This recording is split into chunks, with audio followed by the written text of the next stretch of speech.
honored to be here to talk about the most important driver of a great customer experience in the restaurant, the frontline manager. How to optimize outputs, retain talent, and avoid burnouts, especially through the lens of the available technologies to facilitate this. My name is Hauke Feddersen. I'm the VP of Operations at PreciTaste. We provide a back-of-house management platform utilizing vision AI and predictive AI. We know that the crew's job is not easy, and we want to make it a little bit easier by guiding crew members through our screens on the very important question every minute of the day: what is the most important thing right now that I should be doing? Out of the 25 things that I could be doing, what should I be doing? And today, I'm super excited to present our panel. We have here Troy Hooper, the CEO of Pepper Lunch, Arlene Petokas, the Chief People Officer from Kura Sushi. Then we have Nina Franchina, Chief People Officer at PDQ Chicken, and Corban Nichols, VP of Restaurant Excellence at Piada. I actually know him from California before he took this super exciting position at Piada. He used to work at Chipotle, where we worked for him. Yep. So these are some of the foremost experts on managing exceptional crews. So let's dive right in. Arlene, first question. Kura Sushi is scaled coast to coast. How do you approach workforce planning to ensure optimal staffing levels, especially during slower periods without overwhelming crews and managers during the peak hours? So I think that we are very unique in the sense that not everything is rainbows and unicorns, and that's for sure. And one thing that we have had to begin to manage through is coming from being a small organization where we were able to do everything really just manually to the point where we are now, where we are in growth mode. And it's trying to keep up with that technology and like you said, not burn out our teams. So we are leveraging technology by really honing in on our guest count. We are fortunate enough to be using a technology when it comes to wait time, wait service. So that lets us know when it comes to our peaks and our load times, and we're able to scale our schedules by that. But that is one of those things where we're entering a world of change management because we're still doing our schedules manually. We're looking at different ways of how we can begin to utilize technology better, especially as we continue to grow, because we want to make sure that we have the balance when it comes to back of the house and front of the house. We're also introducing, a few years ago, we did robot servers, which allowed us to be able to scale back when it comes to front of the house staffing, so we can focus more on our back of the house because that is really the heart of our organization, and we need to make sure that we have the folks back there to execute our product so we have the return guest. I think your experiences with robot servers to augment human labor and make sure that your crew is working on the most important parts, serving the customer, is super exciting to the group. Is that a success model for you, the yes, robots? It is. We are very happy with the robot server for two things. One, it just enhances the guest experience. The kids love it. It is called Kirby. So it really is fun when he comes around. And we're able to now focus, and this is one where we have to now spend time on our soft skills because it is now putting more of that focus on our front of the house guest experience. So if you're not going to spend the time bringing in beverages, then we want to make sure that our guests are still experiencing those table touches, and that's what it is supposed to help us with, increase our table touches, but then we're able to scale back a little bit on the labor side. Excellent. Nina, before we talked, before this panel, we talked about your utilization of technology, and I was quite impressed with your approach to technology. Would you like to share a little bit? Yeah, so I think that when we think of frontline manager burnout, It is outside of the guest experience. I think of when our managers come into our restaurants, before our guests even enter the building, they've got Cisco knocking at their back door. They're trying to write prep lists. They have the health inspector show up. Somebody calls out, right?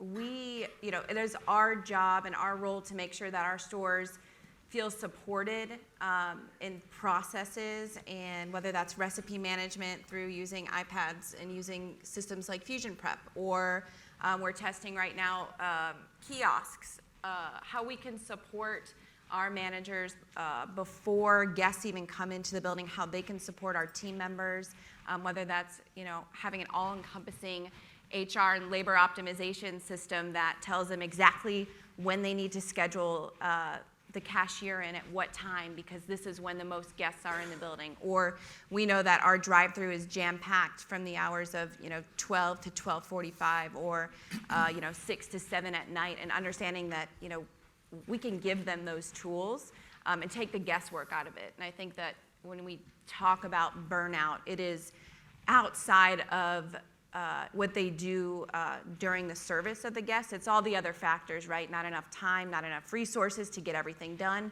So it's our job to make sure that they feel supported and that we offer solutions from them, after we get that feedback of what can we do to support you, and what technology is there out there that we can implement and use to empower them.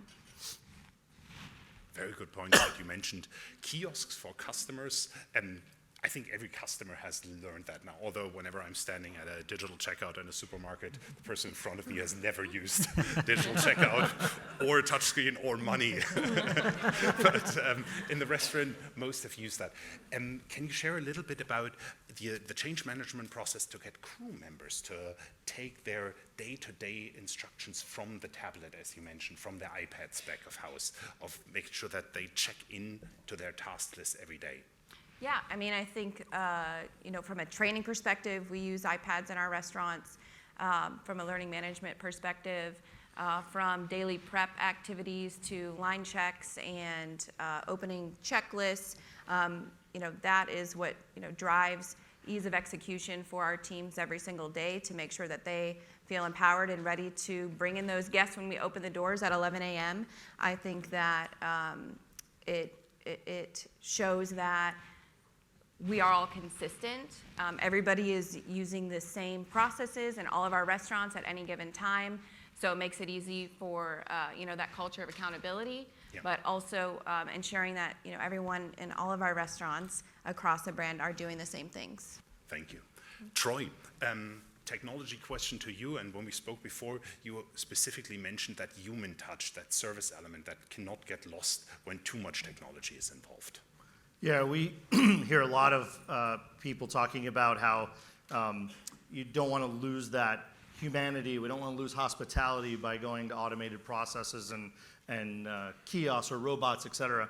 And I think that if you're intentional about the technology you're implementing as a tool or a resource to solve for a problem, and you think about the guest experience, the employee experience, and the overall impact to the business in all ways, the only way you can do that is include the stakeholders, ask your customers, ask your employees, et cetera. If you implement with the right intent and you do it in a way that everybody's involved in that process, you can keep a focus on hospitality.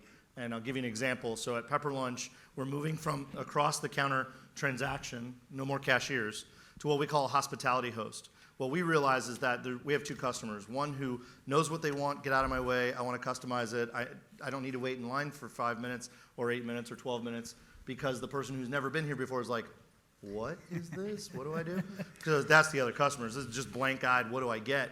And so we want to be able to segment those. So by having a greeter host who will welcome them to the restaurant in our Japanese traditional way, and then guide them to a kiosk, and if they are a regular customer, knows how to use it, knows what they want, boom, hands off.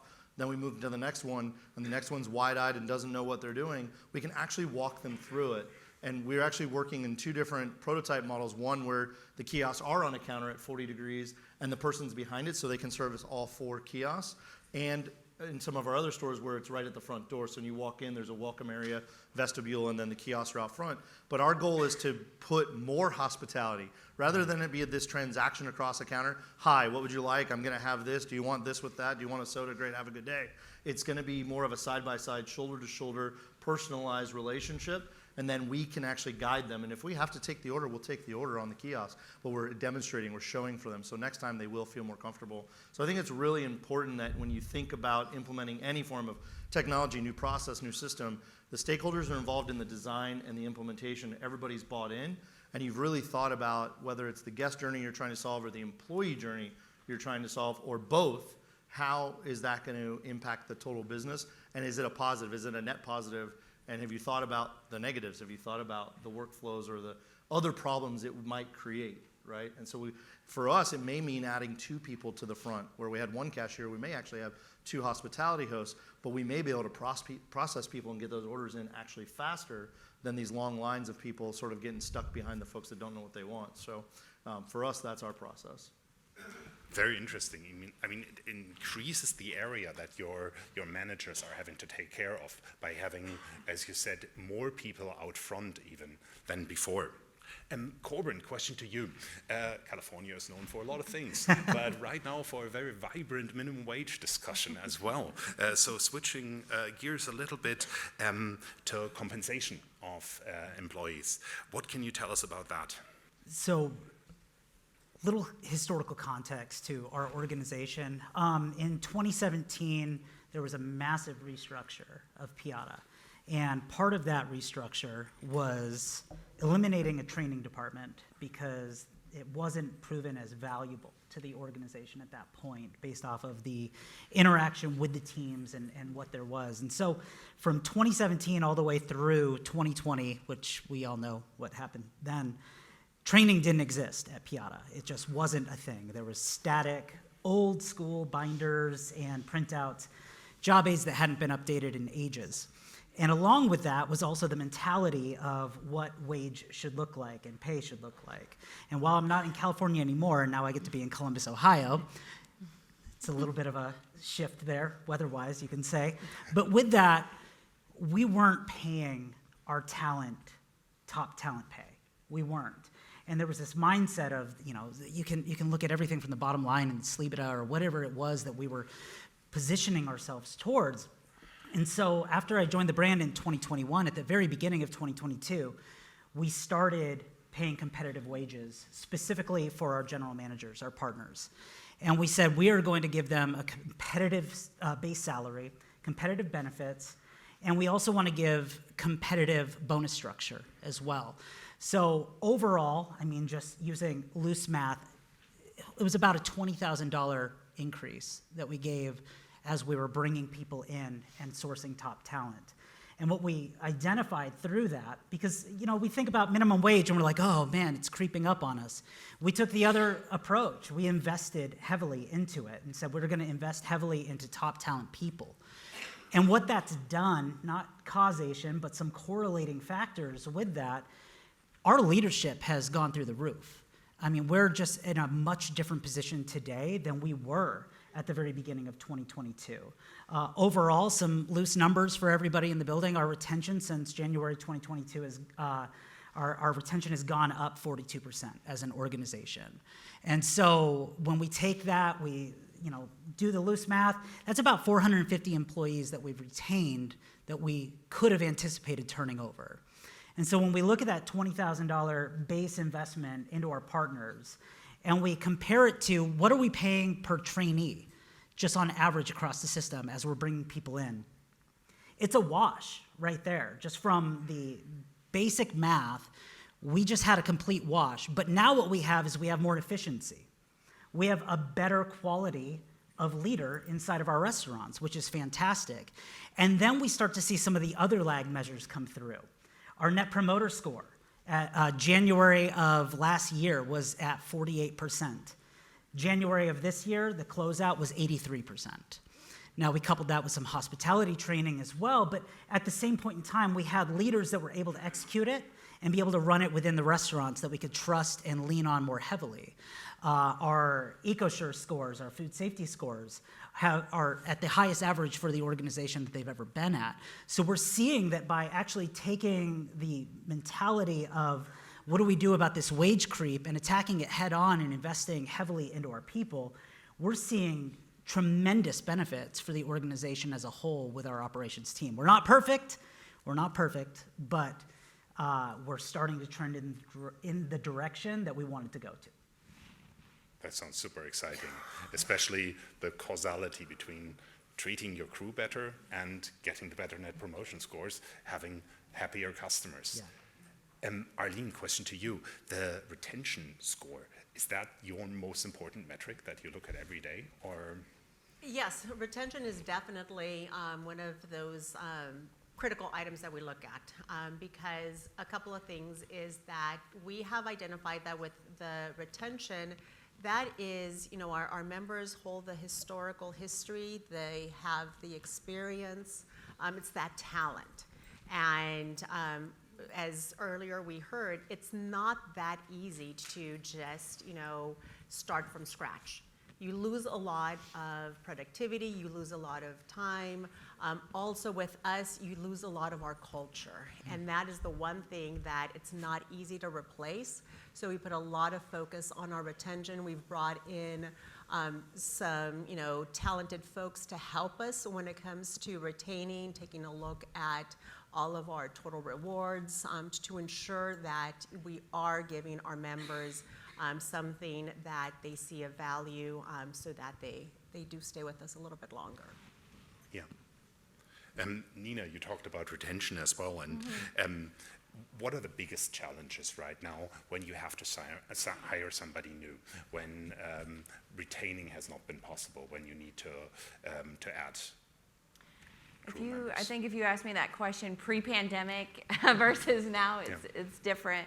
I think that some of the things that we've done, like incorporating a heavy feedback model around what are we doing during our onboarding process, or what are we doing during our training process that we can improve on and we can be better, and how does that correlate to retention? How long are these team members staying with us? The ones that are leaving, we do exit surveys, even if they're painful, and it's hard to take sometimes a look at ourselves to hear the bad, right? But it's necessary for us to be able to move forward and to take that information and combine it with engagement surveys around our culture, and taking a hard look at ourselves to say, who are we, who do we want to be, and how does that play into the employee experience, which then of course translates to the guest, right?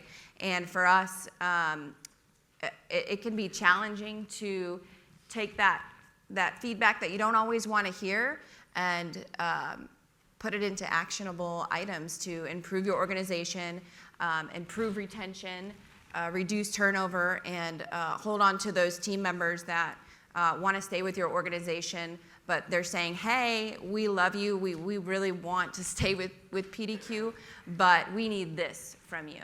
And sometimes it can be difficult to take a look at ourselves, but we do, and we take that every decision that we make from the people perspective is all driven from those that work in the operations and those that work in each of our restaurants. I do not believe in sitting on the ivory tower and looking down and saying, we're going to do this, we're going to train you this way, you're going to love it, and that's what it is. It is what it is.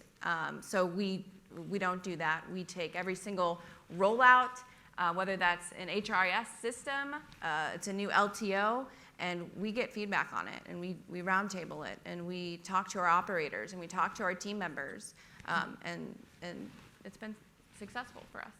If I may, that's such a great point, because it's incumbent upon us to meet our teams where they are. Mm-hmm. I have many beliefs that are proven wrong daily, but they are going to tell us what we need to know and how we need to pivot.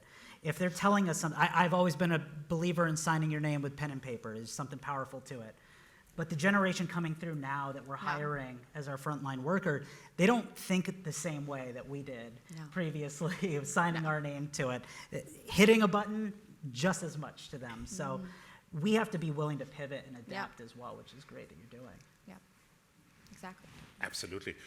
Troy, you just mentioned that you created a new role for the QSR, basically, one that didn't exist. Now, we heard the word training mentioned several times. Were you able to train your crew for this, or did you need to hire new people?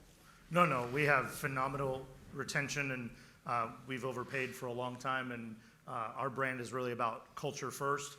We're very, very authentic, and so we really lean on the legacy history of the brand's long term. We've been in business 30 years and over 15 countries, so that translates really well, and so institutional knowledge is very important to us. At the same time we've done this, we also implemented digital training, which we had never had. We were old school legacy binders, papers, and things like that. So coming into the system and sort of revamping and modernizing the system, we went digital as well. We use a product called Ubic. I'll do what Greg did earlier and call out a brand that we use, but basically gives us up, down, and sideways communication. It gives us an LMS built in.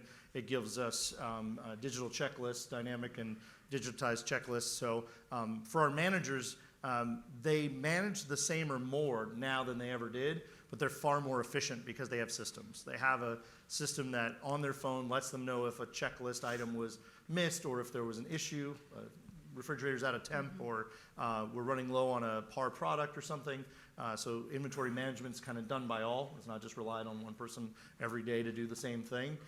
So by complementing this whole as a package rollout, we did a redesign, a reconstruction, implemented the new kiosk system, and put the new training protocol in at the same time.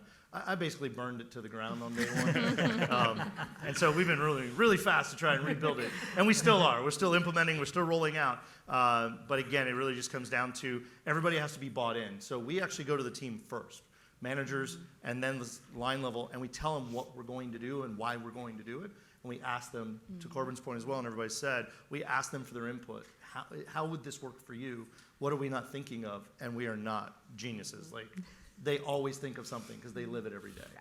So we have to honor that and give them the opportunity. And obviously, as everybody knows, if the stakeholders are bought in because they contributed, they're far more likely to use it and be positive about its use and change their roles, change the dynamic, and do so happily. And it's really just resulted in a much happier place to work every day. Awesome. I mean, this is what everybody here in this room is striving for, creating this happier place, because as you said before, that creates the better results, the better customer experience. So thank you very much for having us.